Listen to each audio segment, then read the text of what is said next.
గద్దరన్న ఒక సైద్ధాంతిక కట్టుబాటుతో వారు జీవితం చివరి వరకు, ఆఖరి రక్తం బట్టు వరకు, చివరి శ్వాస వరకు వారు కొనసాగించారు.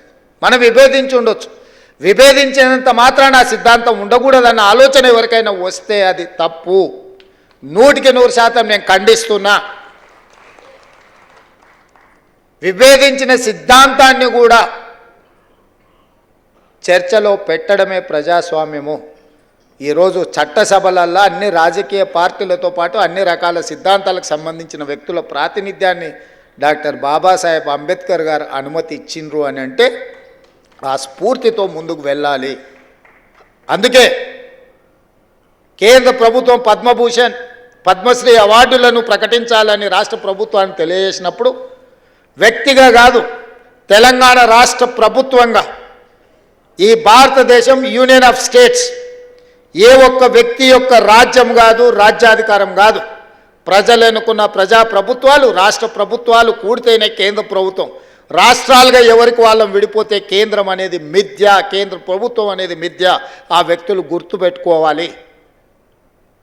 రాష్ట్రాల కలయికనే కేంద్రము ఈ దేశం.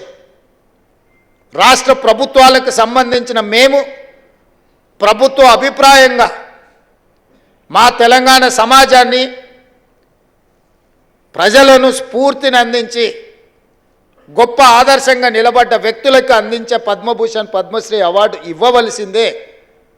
దానికి ముందు వరుసలో ఉండేవాడు గద్దరన్న. వారితో పాటు చుక్కా రామయ్య గారిని, అందశ్రీని, మిత్రుడు గోరెట వెంకన్నను, జయతీర్ తిరుమలరావు గారి పేర్లు నేను ప్రతిపాదించిన. ఇందులో ఏ ఒక్కరూ మా పార్టీ కార్యకర్త కాదు, నాయకుడు కాదు, కాంగ్రెస్ పార్టీ సంబంధం లేనోళ్ళు. మిత్రుడు గోరెట వెంకన్న ఇప్పుడే చెప్పాడు.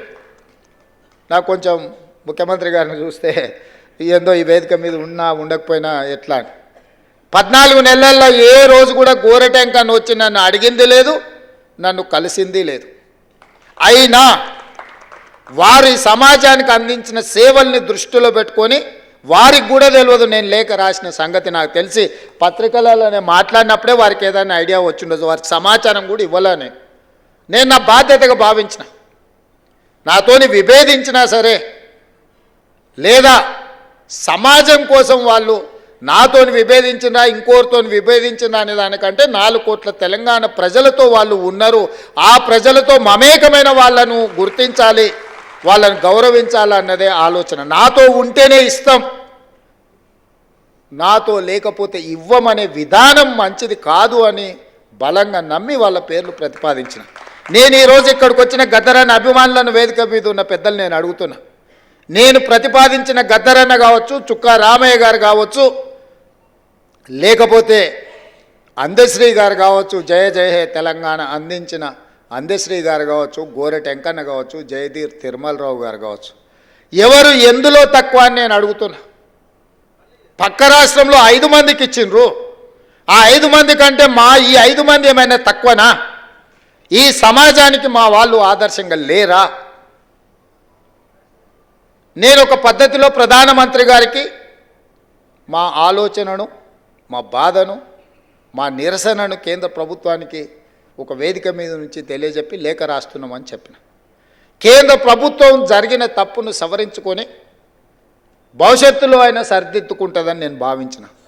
కానీ దురదృష్టవశాత్తు కేంద్రంలో మంత్రిగా ఉండే వ్యక్తులే మేము ఇవ్వం గద్దరన్నకు మేము ఎలాంటి గౌరవించము అని మాట్లాడితే నేను ఒక్క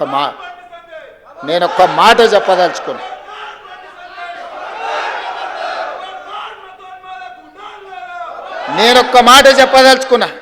మళ్ళొక్కసారి మీరు మీ పార్టీ గద్దరన్నకు వ్యతిరేకంగా, గద్దరన్న గౌరవాన్ని కించపరిచేటట్టు మాట్లాడితే మీ పార్టీ ఆఫీసు ఉన్న ప్రాంతానికి గద్దరన్న పేరు పెడతా. మీ పార్టీ కార్యాలయం అడ్రస్ రాసుకోవాలంటే గద్దరన్న గల్లీ అని రాసుకునేటట్టు చేస్తా బిడ్డ మిమ్మల్ని. మీరు అనుకోవచ్చు ఏం చేస్తాడు ముఖ్యమంత్రి, అవార్డులు మా దగ్గర ఉన్నాయి కదా, పద్మభూషణ్ పద్మశ్రీ ఇచ్చేది మేం కదా అనుకుంటున్నావు.